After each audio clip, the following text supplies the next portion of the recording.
کورونا وایرس لومړی ځل د ووهان یو میلیوني ښار دی په چین کې د هغه ځای نه یې منشا ولیدله. د دې اصلي نوم کوویډ 19 دی، کورونا وایرس ډیزیز 2019. دا یو کوم نوی وایرس نه دی. کورونا وایرسونه یو غټ فامیل دی چې هر څه وخت انسانان په ریزش اړولي دي. خو نورمال کورونا وایرسونه د انسانانو سره ډېر وخت تیر شوي دي او په عادي ریزش باندې تیریږي. خو دا وایرس دا یو نوې بڼه ده چې تر اوسه پورې غالبا په انسانانو کې نه ده تیر شوی، نو ځکه ډېره وژنې کوي، ځکه چې په انسان په نړۍ کې انسانان دې ته دفاعي سیستم نه لري. د کورونا وایرس اصلي ذخیرهګاه اسمانڅکاله یا شاوپرک دی. شاوپرک یو ډېر غټه ذخیره ده د ویروسونو د میکروبونو چې اکثرا انساني نړۍ په ډېرو غټو تکلیفونو اړوي، لکه ایبولا، لکه د لیوني سپي ناروغي، لکه سارس چې په 2002 او 2003 کې تیر شو. هغه سارس هم د کورونا د فامیل یو وایرس و چې هغه وخت کې هم د چین نه یې منشا واخیستله او شاوخوا 8,000 خلک په واوښتل او هغه هم کنټرول شو. کنټرول یې په دې وشو چې ټولنیزه واټن واخیستل شو. کوم واکسین یا دوا یې نه وه، ښارونه بند شول، ژوند بند شو تر څو چې مخه یې ونیول شي. وروسته بیا مرس کورونا وایرس راووتلو چې د منځني ختیځ نه و چې میډل ایسټ ریسپیریټري سینډروم و، او اوس دغه دی په 2019 کې کورونا وایرس دوهم چې دا هم سارس دی د چین پیل شو، نور نړۍ ته واوښتو. په ایټالیا کې، اسپانیا، اوس په ټوله نړۍ کې خپور شوی دی او په افغانستان کې هم خپور شوی دی.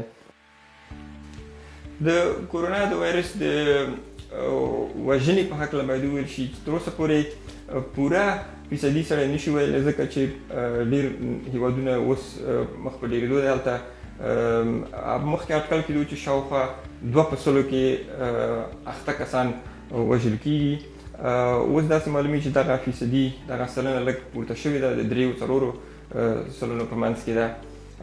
اکثرا هغه خلک ژوند له لاسه ورکوي چې یا یې عمر ډېر وي او یا بل ناروغي باندې اخته وي، مثلا د سږو تکلیف لري یا د زړه تکلیف ولري، او یا دا چې داسې دوا استعمال کړي چې د دوی دفاعي سیستم یې ضعیفه کړی وي.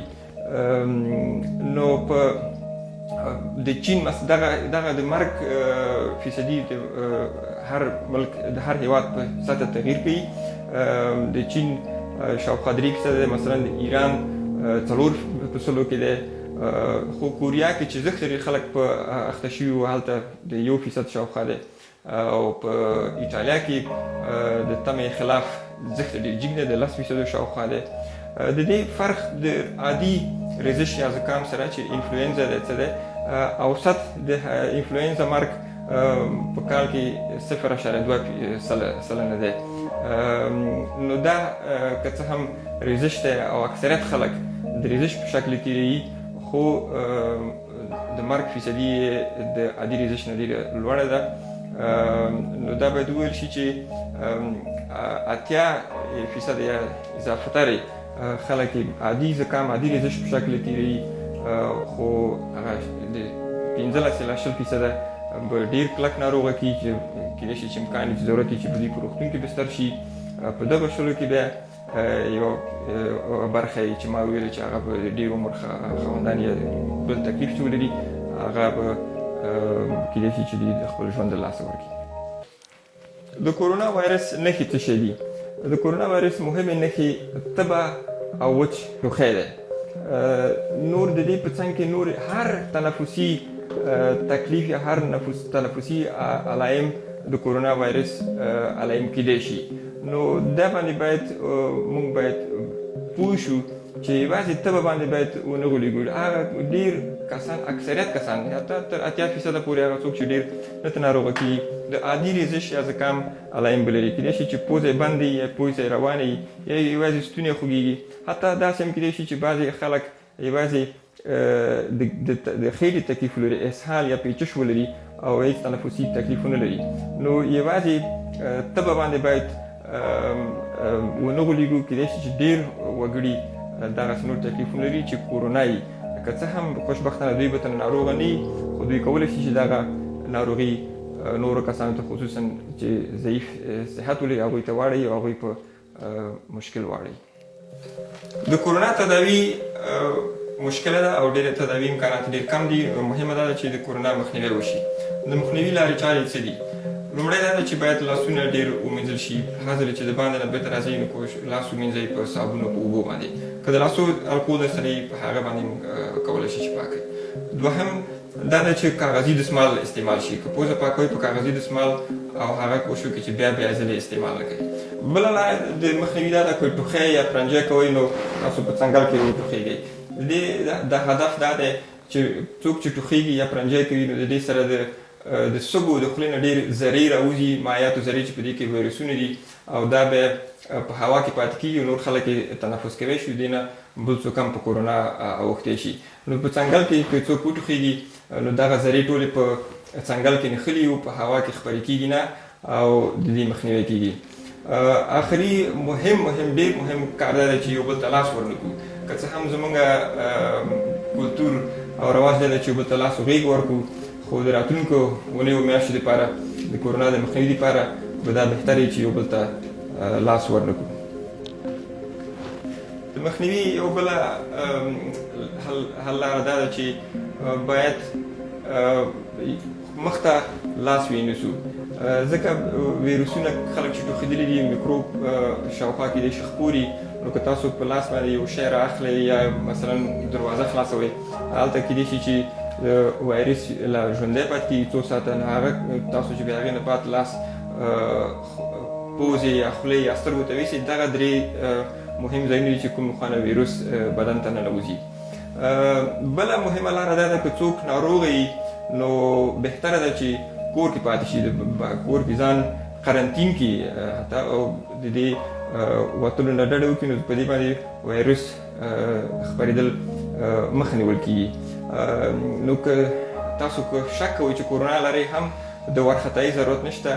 کوشش وکړئ چې بیدار اوسئ مګر وارخطایي مه کوئ، په کور کې پاتې شئ او یوازې که کله تبه ډېره جګه شوه او د تنفسي مشکلات درته پیدا کېدل نو بیا زر تر زره د خپل صحي مرکز سره چې کوم ستاسو په ساحه کې کورونا ته تشخیص شوی دی او هغه ټاکل شوی د هغوی سره اړیکه ونیسئ چې هغوی تاسو ته هدایت درکړي چې په کومه طریقه هغه صحي مرکز ته تاسو ځان ورسوئ.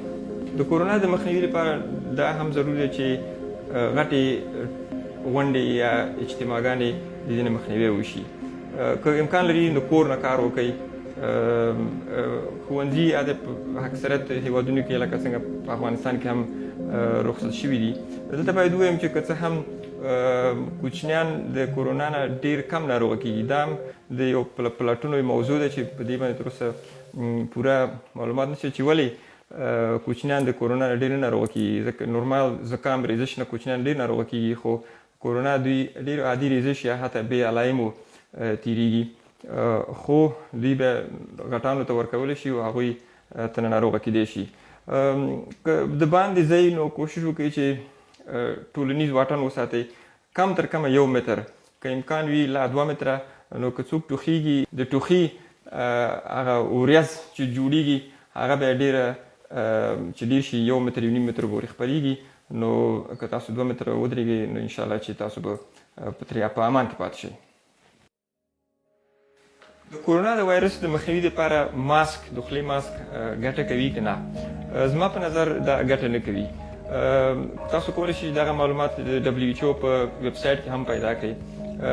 ماسک اکثرا اوس د ماسک کمبود هم منځته راغلی ځکه چې ډېر استعمالیږي او دا د اصلي دلیل د ماسک اغوستل ډار دی. بله دا باید ووایم چې هغه ماسکونه چې نن سبا ډېر استعمالیږي په افغانستان کې هغه کاغذي ماسکونه دي چې هغه د کورونا وایرس مخنیوی هم نه کوي. او بل دا چې هغه اغوستونکي ته یو دروغجن د ډاډګیرنې احساس ورکوي چې هغه کېدای شي چې په خپلو ورځنیو کارونو کې بې احتیاطي وکړي، لاس په میکروبینو ځایونو ووهي یا بیرته په خپلو سترګو ووهي، ځکه په سترګې په ماسک نه پټېږي نو هغه ناروغه کېږي. نو زما توصیه افغانانو ته دا ده چې ماسک پرېږدي چې ډاکټران استعمال کړي ځکه چې هغوی د ناروغانو سره سروکار کوي، او که څوک استعمالوي نو بهتره ده ناروغ که څوک ریزش لري او د باندې ځي نو هغه د استعمال کړي ځکه اغوستونکي ته ګټه کوي. اغوستونکی چې کله ټوخیږي په ماسک کې وټوخیږي نو د کورونا د خپرېدو مخه نیسي. بله خبره دا ده چې بعضې راپورونه خپاره شوي دي په ټولنیزو رسنیو کې چې د مالګو اوبو باندې خوله کنګال کوي. دا خبره هم کوم علمي اساس نه لري. حتی تاوان هم کیدای شي ولري که ډېر ځلې مالګه یا نورې غړغړې سړی استعمال کړي د خولې ته تاوان رسوي، خصوصا غاښونو ته تاوان رسوي او د کورونا د وایرس د مخنیوي کې څه مرسته نه کوي. که مرسته کوي د 2-3 دقیقو دپاره کیدای شي مرسته وکړي، خو هغه هم فکر نه کوم چې وکړي نو باقي 4 ساعتونه مرسته نه کوي. ورپسې بل راپورونه چې په افغانستان کې خپاره شوي دي چې په ګرمې اوبه استعمالول دي چې د 10 درجو نه لوړ دغه هم څه علمي اساس نه لري. کورونا وایرس په آزاده هوا کې په لوړه حرارت کې بالکل مقاومت یې کمیږي او له منځه ځي.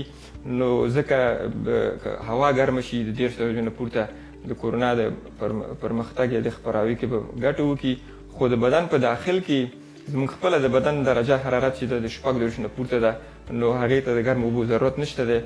که څوک ګرمې اوبه خوښیږي او امکانات یې استعمال کړي، خو غیر د هغې نه ضرور نه دی چې خلک د مخنیوي لپاره ځان تکلیف کړي. ورپسې یو افغانستان کې د پرهیز خبرې ډېرې کېږي چې باید د کورونا د مخنیوي لپاره یا د تعویض لپاره باید سړی څه وخوري څه ونه خوري. زما توصیه خپلو خوږو وطنوالو ته دا ده چې همیش که کورونا ای کني صحتمند خواړه وخوري، سبزیجات او میوې ډېرې وخوري. په دې کې ویټامینونه دي چې دفاعي سیستم قوي ساتي. خو اوس د کورونا دپاره ضرور نه دی چې دوی ویټامین سي ګولۍ یا بل څه وخوري. نورمال د هم ښه خوراک کوي، اوس د هم ښه خوراک کوي، د غوړ او د ډېرو مالګو نه ځان وساتي. نور کوم څه خاص پرهیز ضرورت نشته. آیا د کورونا درملنه شته؟ د کورونا دقیقه درملنه نشته. لکه څنګه چې ما مخکې ویل اکثریت خلک عادي ریزش یا زکام باندې کورونا تېره کړي نو دوی په کور کې کیدای شي پاتې شي.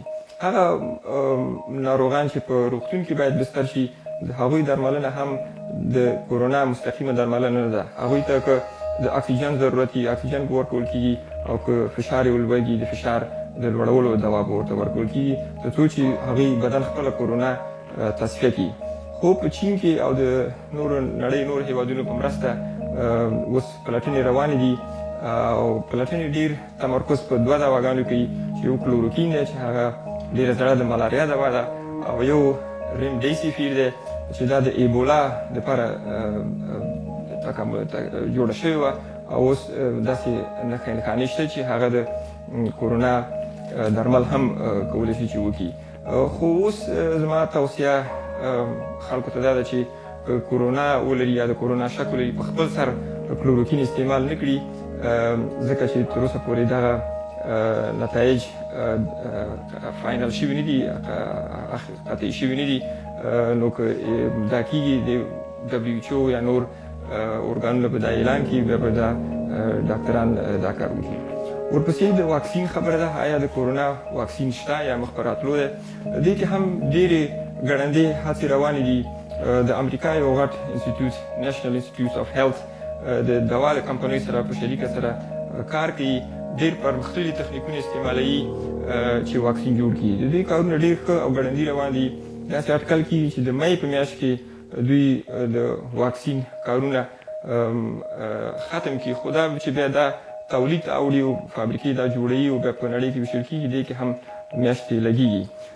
تېر ځل چې د سارس مرض راغلی و چې د کورونا سره مشابهت لري هلته هم د واکسین هڅې روانې وې. واکسین چې څنګه رانږدې و تر څو چې واکسین راتلو نو مرض خپله د کنټرول لاندې راوړو. کېدای شي چې دا ځل هم دغه کوششونه چې روان دي چې لکه په ایټالیا او په چین کې چې ټول هېواد ټول ملک په ټپه ولاړ دی او خلک په کورو کې دي دا یې تر ټولو مؤثره لاره ده. نو کېدای شي چې واکسین ته دا ځل بیا ضرورت پیدا شي. په آخر کې دا باید ووایم چې په افغانستان کې د کورونا د مخنیوي هڅو باره کې که څه هم وزارت او هېواد امکاناتو او شرایطو ته په کتو سره ښې هلې ځلې کوي خو غټ مشکل چې زه وینم چې په راتلونکو کلونو کې غټ صحي مشکل کېدای شي جوړ کړي چې هغه دا دی د مهاجرو جریان دی چې د ایران نه په افغانستان خاطر روان دي. دوی غټې غونډې دي، اجتماع د دغه په سلهاوو خلک یو بل په څنګ کې روان دي. هلته د سرحد نه چې اوړي نو قطار ته چې ولاړ دي ټول یو بل سره په تماس کې دي. دا کې که یو کس ناروغه وي ځان سره 100 نه تر 100 نور ناروغه کوي او هغه د کنټرول شرایط چې ما ولیدل د دوی یوازې په تندي ته سکینر نیسي چې د دوی د حرارت درجه ګوري. دا 100% کې نه ده ځکه چې ډېر کم خلک تبه لري. اکثریت خلک چې کورونا لري کېدای شي چې عادي ریزش ولري او تبه ونه لري. نو زه داسې ډارېږم چې په سلهاوو ناروغان به راوړي او دا به په راتلونکي کې د دې ځای په ځای کېدو امکانات هم ډېر مشکل دي. او لکه څنګه چې نن هم په هرات کې 4 پیښې تصدیق شولې. نو دا ډېره خواشیني ده چې ایران دلته خپل مسؤلیت نه ادا کوي. ایران په خپله په هېواد کې مرض ډېر په بې کنټرولۍ خپور شو او دغه مهاجر په کار و چې دوی په خپلو کورو کې پاتې شوی وی تر څو چې د کورونا مرض تېر شوی وی بیا دوی به هېواد ته راوښتی وی. نو د نور نړۍ هېوادونه هم په خپل مشکلاتو مصروف دي. WHO هم په نړیوال مشکلاتو. نو بل نور خلک فکر نه کوم چې دې کې موږ سره مرسته وکړي.